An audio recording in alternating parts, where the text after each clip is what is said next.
vision, quelle part de marché aujourd'hui? Malheureusement, on est obligé de parler un petit peu d'audimat, je présume, pour aussi savoir comment une chaîne se met en tension. Voilà, où en est-on? Combien de foyers arrosés? Les heures de programme? Faites-nous la photographie de cette belle chaîne. Alors en quelques mots, d'abord, TV8 Mont-Blanc va très bien, merci. On est donc actuellement, alors on a une desserte, comme vous le savez, sur la TNT, donc en Savoie et Haute-Savoie, et également donc, sur le satellite, puisqu'on est sur tous les bouquets satellites gratuits, donc TNT-Sat, Transsat, etc. Donc on a une audience potentielle de 30-35 millions de téléspectateurs. En audience sur la TNT quotidienne, on est à plus de 110 000 téléspectateurs. Sur l'audience nationale, aujourd'hui on est assez fiers du résultat qu'on a fait pendant les chiffres, pendant les Jeux paralympiques que l'on a diffusés, puisque donc on a atteint 7 millions de téléspectateurs. Alors justement, petite parenthèse, il y a peu de temps, hier je crois, il y avait l'interview de votre président, qui est dans le Parisien aujourd'hui en France sur cette diffusion des JO paralympiques. Est-ce que ça a été un coup de quoi? Un coup de sang? On s'est dit, voilà, il n'est pas normal qu'une chaîne française ne relaie ces 10, il y a eu 10 disciplines, je crois, couvertes. Pourquoi avoir capté ces programmes et avoir eu cette reconnaissance aussi dans les chiffres?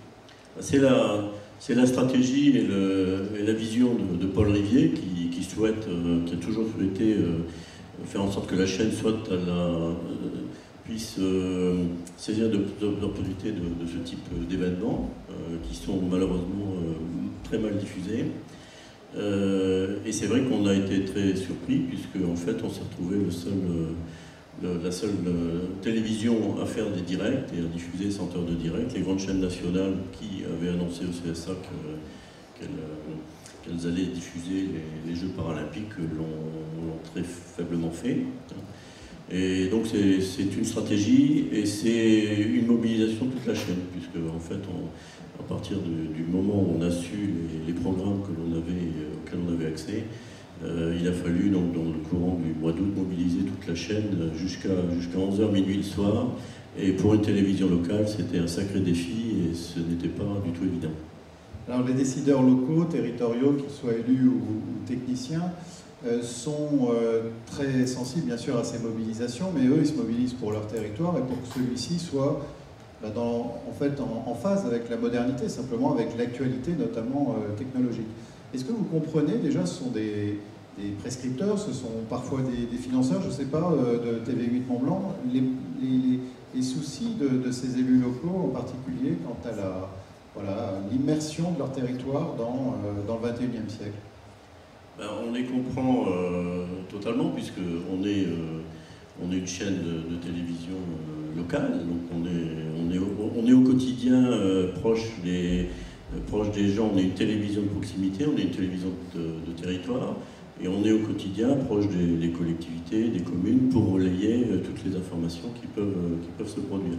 Donc déjà en tant que média, bien évidemment, c'est notre souci de tous les jours.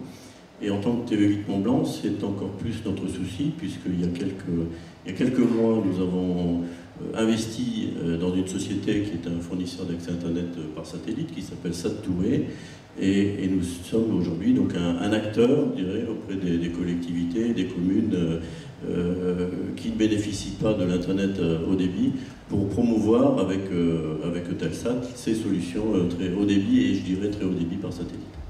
Alors dans quelques instants, vous allez nous rappeler un peu la philosophie de la chaîne quant à cette diffusion ou dispersion du digital dans les territoires. À quel moment, néanmoins, vous, en tant que diffuseur, avez-vous été confronté à ce mur du silence, comme ça, à partir duquel un territoire ne peut plus être... Est-ce que c'est d'ailleurs le satellite est-il la solution par cet arrosage? Est-ce que quand on reprend la question de Christine Lemar tout à l'heure, y a-t-il des conditions climatiques ou de relief qui empêchent certaines technologies dans la durée d'être fiables? Quelle est votre réponse que vous auriez envie de lui apporter? Je dirais, on a eu la réponse il y a un peu plus d'1 an, lorsque passage au tout numérique de la télévision. Bon, vous savez que toutes les télévisions avaient développé des réseaux analogiques, et puis le gouvernement donc, a décidé de faire un basculement au tout numérique en l'espace de 2 ans, même pas. Et à partir du moment, et la stratégie de passage au tout numérique s'est résumée à 95% du territoire couvert en solution TNT, donc par des émetteurs, et si on enlève Paris, en fait, ça correspondait dans les départements à 92% du territoire couvert. Donc il y a une vraie fracture qui pouvait se créer par rapport à la télévision, qui est quand même un élément essentiel pour les gens. Et ça a été comblé par un fonds d'investissement en fait, hein, qui a été mis en place pour financer le déploiement du satellite. Donc si on prend le cas de la télévision, du passage du basculement au numérique de la TNT, il y a des moyens immédiats qui ont été mobilisés, et le basculement s'est fait en 1 an, et personne n'a été lésé dans tous les territoires. Donc c'est vrai que nous, en tant que chaîne de télévision locale et médias, on est très attentifs à ce qui se passe dans notre domaine, quoi, si vous voulez. Et ça montre d'une part la capacité des solutions satellites, quoi. Et puis également, en tant que média, on est obligé de se préoccuper de l'impact de l'Internet, puisque on parle maintenant de télévision connectée, etc. Donc forcément, on a été amené à réfléchir, donc il y a 2 ans, donc sous l'impulsion de Paul Rivier, j'irai à ce lien télévision-Internet, et qui est une des motivations aussi pour avoir investi dans le déploiement de l'Internet par satellite. Vous nous ferez un petit bilan sur ce retour d'expérience. Une dernière chose, la capitalisation de TV8 Mont-Blanc, ça appartient à qui? Les sources de financement, quelles sont les grandes masses pour connaître un peu le modèle économique de la société? C'est une société privée déjà. TV8 Mont-Blanc est une société privée. C'est une société privée dont le capital est réparti dans un ensemble d'investisseurs. En fait, il y a à peu près une vingtaine d'actionnaires à TV8 Mont-Blanc. Il y a l'actionnaire historique de TV8 Mont-Blanc qui a un peu moins de 20%, qui s'appelle la 8, hein, qui est l'association qui regroupe les refondateurs de TV8 Mont-Blanc il y a 10 ans, puisque TV8 Mont-Blanc est une chaîne qui a eu quelques aléas. Et puis ensuite, on trouve un certain nombre d'investisseurs bancaires et de partenaires privés. Et dans les revenus sur 1 an, c'est quoi? C'est 30% pour la publicité? Je sais pas, quelles sont les grandes masses? Aujourd'hui, la chaîne fonctionne à plus de 75% de revenus qui sont issus de partenariats, de publicité et de vente de services au niveau des collectivités locales. Je pense que le pupitre a été éteint, mais est-ce que la régie aurait la gentillesse de le rallumer, puisque Didier Flandeur va intervenir de là-bas pour son confort? On va vous suivre dans cette pérégrination, et puis après avoir un échange avec notre assistance.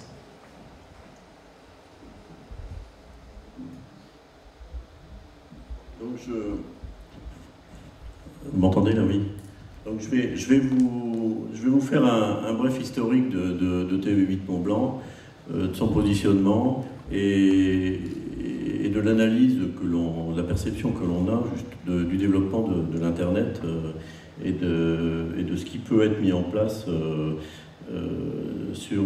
par rapport à toutes les collectivités qui sont aujourd'hui dans l'attente en fait de l'arrivée du haut débit. Alors il faut que je trouve.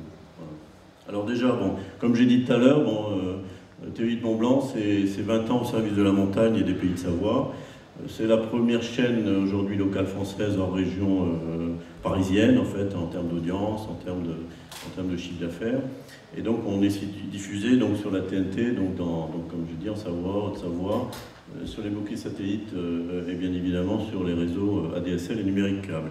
On a également 200 000 foyers en Suisse qui nous reçoivent. Et comme je l'ai dit tout à l'heure, donc au niveau de l'audience, on est vraiment très content de la performance que l'on a fait donc pour les Jeux paralympiques. Alors, on est une chaîne locale, c'est-à-dire que notre ancrage, il est fondamental dans notre stratégie de diffusion et de programmation. et on est quelque part un porte-parole des pays de Savoie.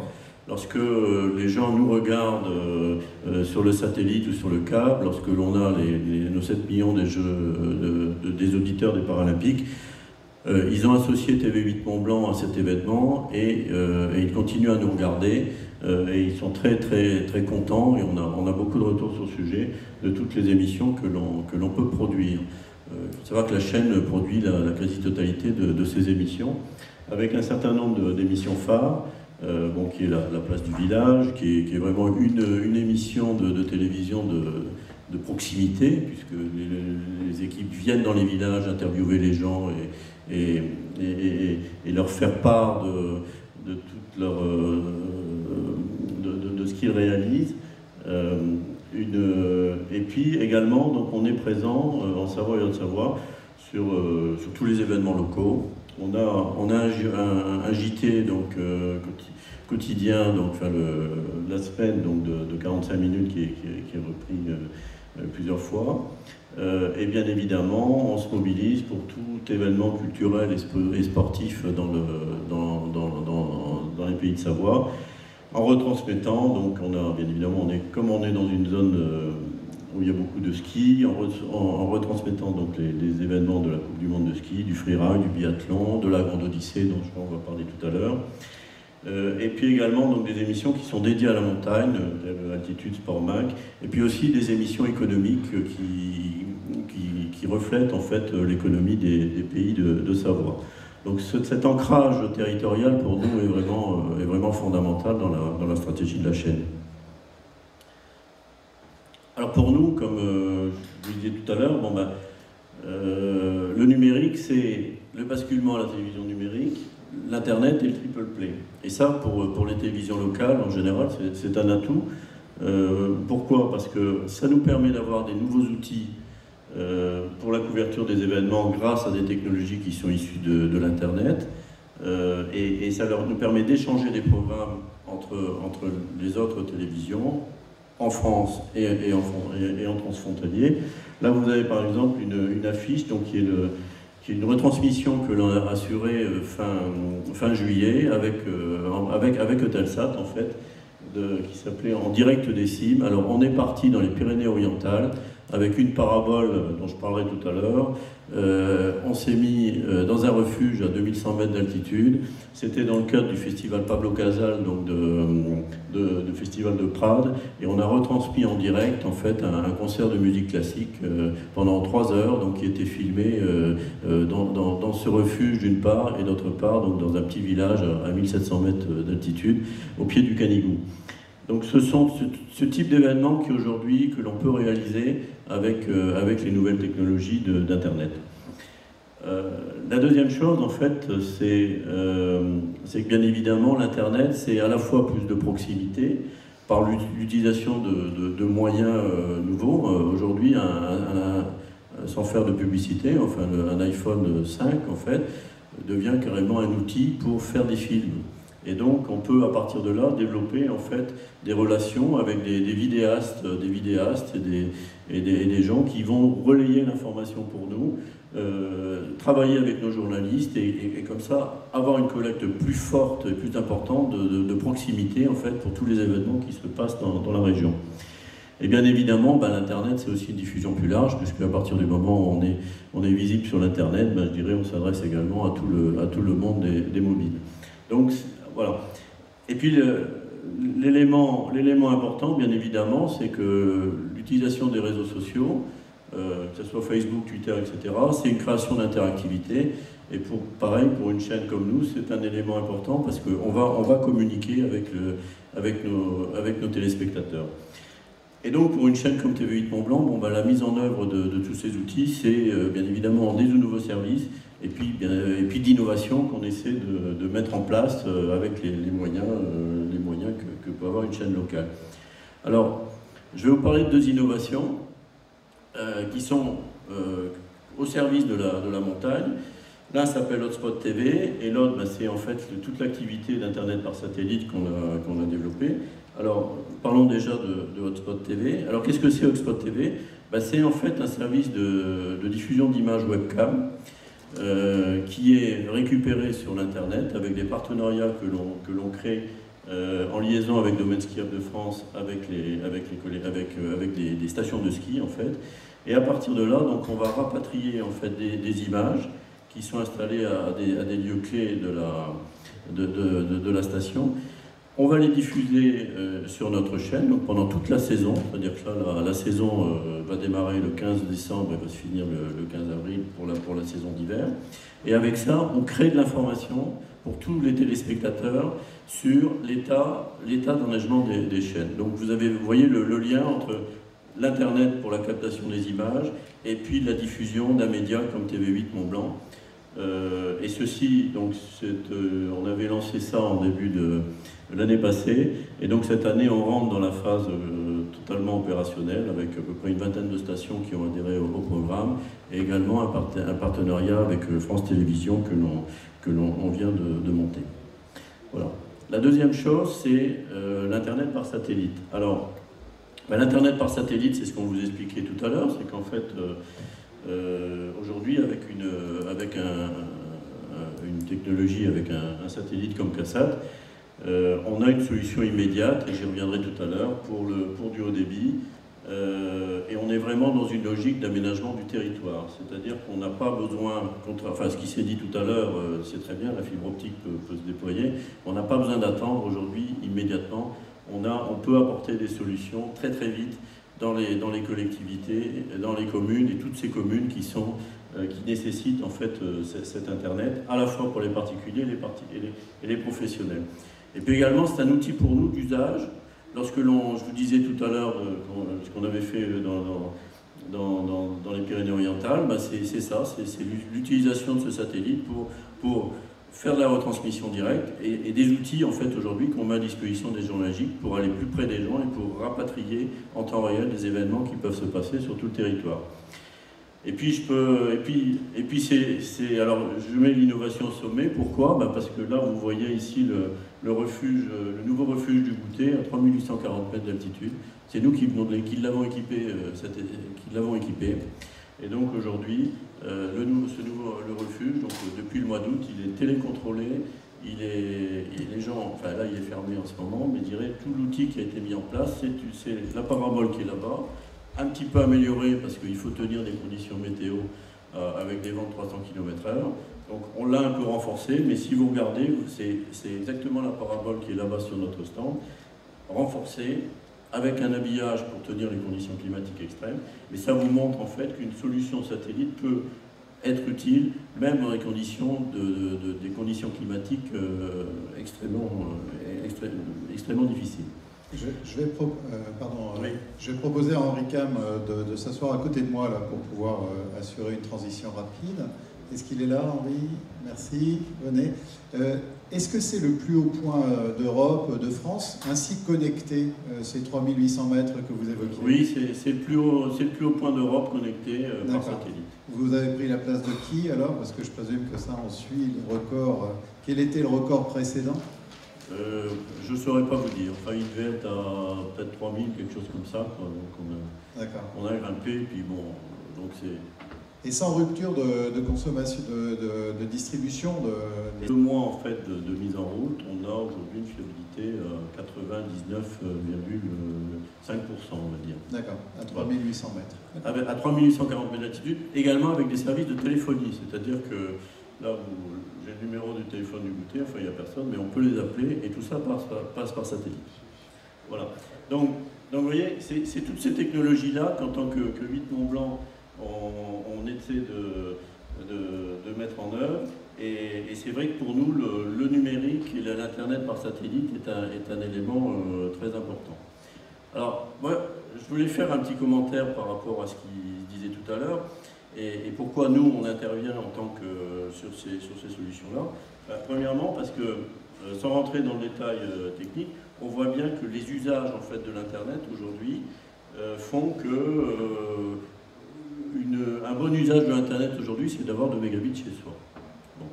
Alors, et donc aujourd'hui, lorsqu'on parle de fibre optique, on est, bien évidemment, ça se déploie, mais on arrive, comme on dit, on va arriver sur 1 mégabit vers 2015, vous voyez. Et si vous regardez la plage, en fait, aujourd'hui, où on travaille avec le satellite, on est entre les deux traits bleus, voilà, et tout de suite, on a des débits disponibles pour répondre à énormément de besoins, même si le satellite ne pourra pas couvrir la totalité de la population française. Et lorsqu'on regarde un peu les schémas d'aménagement numérique qui sont faits par les collectivités locales, là j'en ai repris un, c'est pas dans la région. En fait, quel est l'usage du très haut débit? C'est les échanges de fichiers, la téléphonie IP, l'interconnexion des sites, le clouding, le communiqué, accès aux plateformes dématérialisées, et pour le grand public, les visions de définition, mobilité. Bon, on s'aperçoit en fait que ces usages-là aujourd'hui, déjà en termes de bande passante, c'est 75% qui est déjà utilisé par de la bande passante qui est demandée pour des services vidéo, mais si on enlève ça, on s'aperçoit que tous ces services sont déjà opérationnels avec le satellite, et qu'en plus le satellite amène de l'image. Donc on a vraiment aujourd'hui tendance à dire on peut très très vite aller à résoudre des problèmes d'aménagement du territoire et de fracture numérique en utilisant ces technologies satellites. Et ça, c'est un extrait aussi du SDAN d'Alsace. Si vous regardez un peu les usages qui justifient pour les administrations le très haut débit sur le territoire, ben, je dirais on prend les carrés 1, 2, 3, 4, on enlève la télésanté parce que là il y a peut-être des problèmes de latence, etc., comme c'était expliqué tout à l'heure. On s'aperçoit qu'aujourd'hui une grosse partie de ces usages, on peut y répondre également par l'utilisation du satellite. Donc on n'est pas là aujourd'hui, nous, à dire il faut opposer la fibre optique et le satellite, mais ce sont de vraies technologies complémentaires, ce qui a déjà été dit, avec des coûts qui sont très différents, mais qui tout de suite répondent à des besoins,